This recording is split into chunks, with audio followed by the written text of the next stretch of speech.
Sementara itu, pemirsa, aparat kepolisian kembali menangkap 2 orang yang terlibat dalam kasus perjudian daring di Kementerian Komunikasi dan Digital. Kedua warga sipil ini dibawa oleh penyidik di Treskrim Polda Metro Jaya melalui Bandara Soekarno-Hatta pada Minggu malam.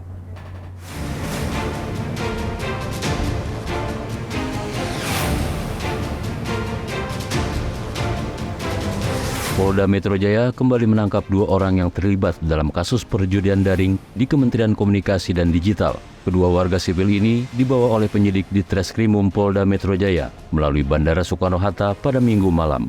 Direktur Reserse Kriminal Umum Polda Metro Jaya, Kombes Wira Satya Triputra mengatakan, penangkapan kedua tersangka berinisial MN dan DM merupakan hasil pengembangan 15 tersangka yang telah ditahan.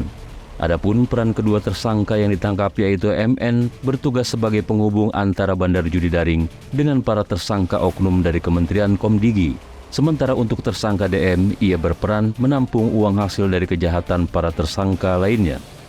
Peran daripada saudara MN adalah sebagai penghubung antara bandar judi dengan para pelaku ataupun tersangka yang lainnya, atau tersangka yang sementara sudah kita tahan, di mana MN adalah orang yang menyetor uang dan menyetorkan list website, sedangkan tersangka DM berperan membantu kejahatan daripada saudara MN, termasuk menampung uang hasil kejahatan. Jadi saya ulangi lagi, peran daripada saudara DM itu membantu saudara MN menampung uang hasil kejahatan.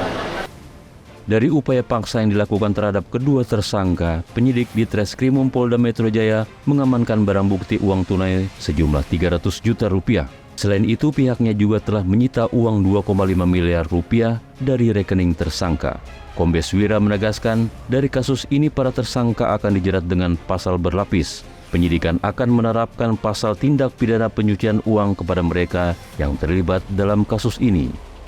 Polri memiliki komitmen untuk mengusut tuntas terhadap siapa saja yang terlibat.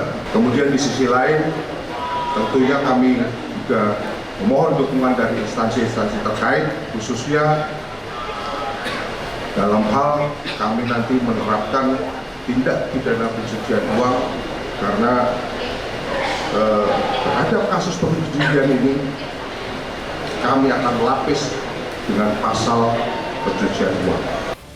Kombes Wira menambahkan pengembangan perkara ini menjadi bukti komitmen Polri untuk mengusut tuntas kasus penyalahgunaan wewenang yang dilakukan oleh oknum pegawai di Kementerian Komdigi.